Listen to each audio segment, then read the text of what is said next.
YouTube? Welcome back to UniverseXTCG, and today we're going to start our breakdown coverage of the Treasure Cup Miami event. And like I said before, if you haven't seen it yet, I just did my Nakama roundup. Link will be in the description, but I think it's a really cool video just showing how our community is so tight-knit. Just a video just showcasing everybody that came up to say hi while I was at Miami, and I think I'm going to do that every event I go to from now on. But I wanted to do things differently. I don't want to do the same content that everybody else is trying to do, and so I want to make sure that there's a reason why you come to my channel instead of just, you know, like any other ones, you know what I mean?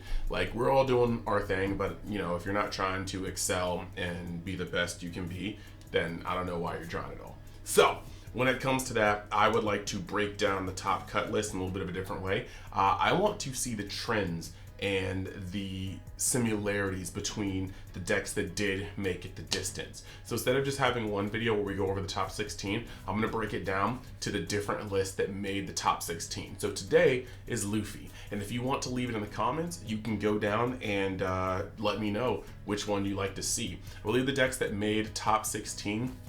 2 Kaidos, a bunch of kids, 1 Dofi, 1 or 2 Laws, and these 2 Luffys. I think that is actually the case. I say I think when I can literally just check and not be dumb. So yeah, so there's 2 Luffys, there are 2 Kaidos, there seems to be 2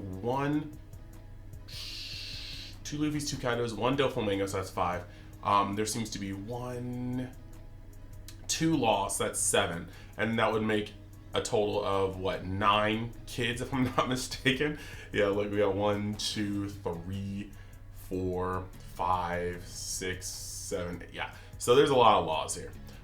With that being said, this one is going to be the Luffy video. So without further ado, we are going to jump in and check out these 2 Luffy lists, talk about their simulators, what may have gotten them here, and open up the floor to discussion with you guys in the comments. Last but not least, if you want to see more of this type of content and you're liking what I'm doing, just make sure you go down, click that like button, subscribe to the channel for more content, hit the notification bell so you never miss a beat, and like I said before, comment because I want to know your thoughts. I'll get to them in time, and it's what makes the channel go around. So let's hop into it. Alright, so what we've got here is Kyle Wapple's 5th place Luffy list. And we're just going to go through the list real quick. We've got a lot of standard stuff, but some stuff that actually I think should be talked about. So we've got we've got 4 Otama, 4 Chopper Blocker, 4 Nami, and just to let you know before we get any further in this deck, I saw this guy on feature. He was definitely playing with a serialized Luffy leader and all the alt arts you could possibly have in this deck minus the choppers. So that was actually really crazy. And since he topped here and he topped to get a serial Luffy, he actually has 2 choppers, and I believe he's trading his Usopp for 2 more choppers. So this guy's gonna have the most blinged out One Piece deck of all time. However, yeah. So we are sitting here with 4 Otama, 4 Chopper Blocker, 4 Nami Searcher, 2 Bartholomew Blockers, 4 Gordons, 4 Sanjis, 4 Nico Robins, 4 Rush Zoro, 4 Monkey D. Luffy, 3 Ben Beckman, 4 Shanks, 3 Radical Beam, 2 Gum Gum Redhawks, and 4 Jet Pistols. So what we have here essentially is a whole lot of consistency. Choosing to have, let's see, 1, 2, 3, 4, 5, 6, 7, 8, 9, 10, 11, 12 2K counters. We have at least 1, 2, 3, 4, 5, 6, 7, 8, 9, 10, 11, 12 rush people. Of course, maxing out on Gum Gum Pistol. But interestingly enough, we've seen a bunch of people playing 2 Red Hawks, sometimes even 3, but this guy also has 3 Radical Beam. So taking early damage and allowing you to have a 4K for 1 is very powerful. That's why we like Blast Breath, a 4K for 1. This deck list is going tall, having 3 copies of Ben Beckman and 4 copies of Shanks, but it also has an additional 2 blockers in the form of Bartolomeo. So This is actually pretty cool. The Gordon is here just to be able to be another 2K, but also to fix your hand if you got too many copies of cards you don't need. He can be played for 2, put a card at the bottom, draw 1, and he's still going to be able to swing with the small investment of 2 Dawn or more. We have the Red Hawks and Radical Beams pulling together the defense on top of 3 Choppers and 2 Bartolomeos. I don't know why I can't say that correctly. But the point is here, this deck actually has a superb amount of defense. This is the definition of mid-range Luffy. We're seeing Nico Robin able to destroy things. We're seeing enough rush. We're seeing the ability to go tall. We're seeing a lot of defensive cards. And so this deck is pretty much like run it and gun it, but it's not low to the ground aggro. You're doing red mid-range things. You're going to be able to hit people out of nowhere with rush. You're going into these bigger things. And when you have Ben Beckman and Shanks on the board backed by a full power Radical Beam, it is very hard to clear them because the only thing that really does that is 10-drop Kaido, which this deck should be able to rush purple to the point where 10-drop Kaido is not a thing. Let's move over to the 11th place Luffy deck list by Albert Mason. This one is a lot less streamlined with the 4 ofs, and it has a fair amount more text. So we're seeing 4 Otama, we're seeing 4 Chopper Blocker, we're seeing 1 drop Nami that uses Rested Dawn, basically your leader's effect times 2. You're seeing 4 Search Namis, 2 Beppos, which is not only a 2K, but it's a Robin effect on a lesser body, so you're spreading out that destruction. 3 Gore instead of 4, 3 Sanjis, 1 Brook. The Brook is going to be able to be played and then put 2 Rested Dawn on something, so refund this cost, put it on something else for strength. You've got 4 copies of Zoro, 1 copy of Trafalgar Law, 4 copies of Rush Luffy, 3 Ben Beckmans, 3 Shanks, 1 Diablo Jambe, 3 Red Hawk, 1 Round Table, and 4 Gum Gum Pistols. Now, I'm going to say, personally, I like the first list a little bit better. Like, I like some of the tech choices in this deck better. Like, I do like Beppos, I do like Diablo Jambes, I do like the 1-drop Namis. But this is a deck where, this is a game right now where you don't see that many cards, and so 1-ofs, like Round Table, like Brook, like Diablo Jambe, like Trafalgar Law, especially the ones that aren't Straw Hats, I'm wondering how often you're going to be able to see them. That 1-of Nami, you either draw it or you don't, because you can't pick it up with the Search Namis. You've got Round Table, which can be searched by anything.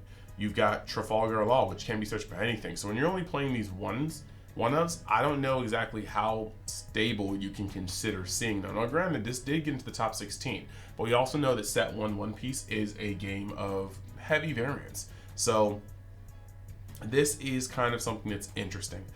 Similarities between the two, and actually, before I move on to that, I'm gonna say a couple of the 1-ofs. When it comes to the 1-ofs, I do like the Rested Dawn Nami. I think she doubling up in your leader effect is just a lot of economy, and you start being able to swing with 7 with your leader at minimum every turn just by playing something.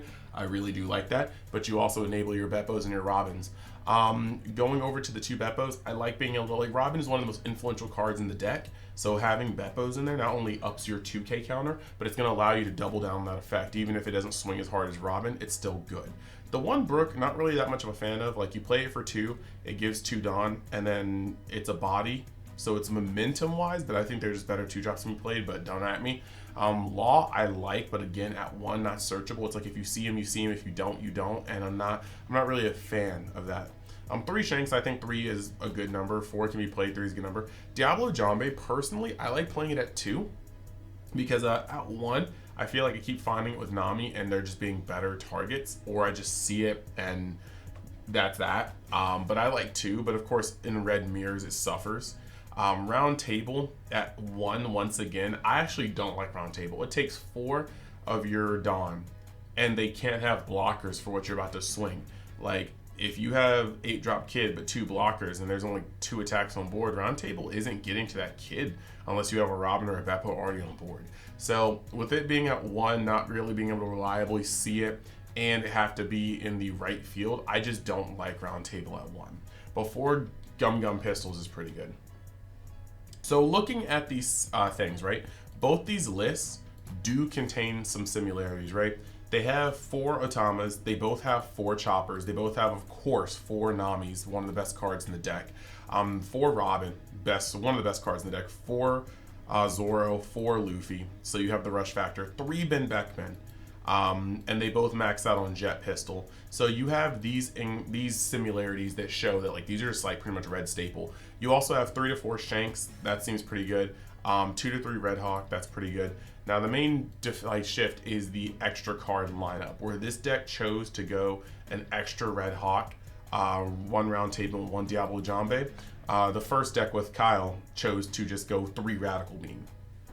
And so he prioritized defense, while Mr. Albert prioritized being able to clear bigger swingers, as well as being able to swing through unblockables, and he prioritized Red Hawk a little bit more.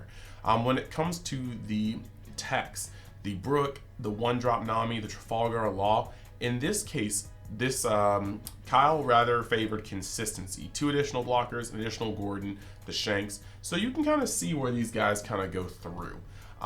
So yeah, let's actually cut back to the normal camera and let's like talk about red for a split second before we end the video. So we got a little bit to take away from this, but right before we take away from this, if you want any of the singles that you just saw in these breakdowns, or you want to pre-order like just drops that are coming out later, 4 months or so ahead of time, I'm going to give you a couple words from our sponsors that you can get on that. So let's talk about our sponsor, MysticTCG, your one-stop shop for all of your trading card game needs. On their site, you can buy or pre-order starter decks, boxes, even cases, as long as you try to give it about 3 to 4 months ahead of time for the pre-orders, because sometimes the product's a little too hot to keep on the shelves. If you want singles, you can go over to their TCG Player website, where you'll find nothing but product and great reviews. And if you even want to sell your collections, just hop on over to their Facebook page and message them directly, and you get a price worked out for you, best bang for your buck. And you know what? While you're here, let me throw you a little something extra. If you want 5% off of any purchases made on the site, make sure you use the link in the description, or at checkout, use the code WORSTGEN. That'll be on the screen as well, and I hope you find something you like with MysticTCG. So yeah, now you know where to pick up some of these cards. Now, past that, I think it's safe to say that for this format, Luffy is the best pick in red. And I'm not going to say best red deck, because they both do different things. We're seeing right now that Luffy is best served when it can play a mid-range version, a little more defense, higher, heavier bombs in order to, survive to them and then pressure you like that, while still having the support of unblockable cards like Luffy, but rush like Shanks and Zoro. However, Zoro is more low to the ground. The thing is, though, it can only get so low until OPO set 2, where it becomes ridiculously low. So right now, you can be low to the ground unless you face nothing but Kaidos and potentially some Luffys all day. You're probably going to end up running into some kids that just happen to curve out and lock you out of the game, that Luffy has a much better chance of dealing with because of its high bombs at the end of the game. So with that being said, yeah, Luffy is the better red deck for the format. I think they both are great red decks that just do 2 different things. Like I said, leave me some comments on what you'd like to see in the next one, whether you want me to talk about the Law decks, the Kaido decks, or the mini kid decks, or the Doflamingo deck. But we will be going into all these things so that you guys can kind of just pick and choose what you want to see, and it not just be the general top 16 that you see. And there's nothing wrong with people that do that content. I'm just trying to make sure that I stand out and feel that my content is worth an additional watch, you know what I mean? So with that being said, thank you guys for showing up. We got 2 red decks in the top 16 for Treasure Cup Miami. If you haven't and you already found me at Treasure Cup Miami and we took a picture, make sure you go in the description and check out the Nakama Roundup. You can see yourself on the screen. And then on top of that, if you haven't already, I do have the film deck giveaway still in effect. So I'll get in on that while it is still going. Thank you guys. I will see you in the next video and later.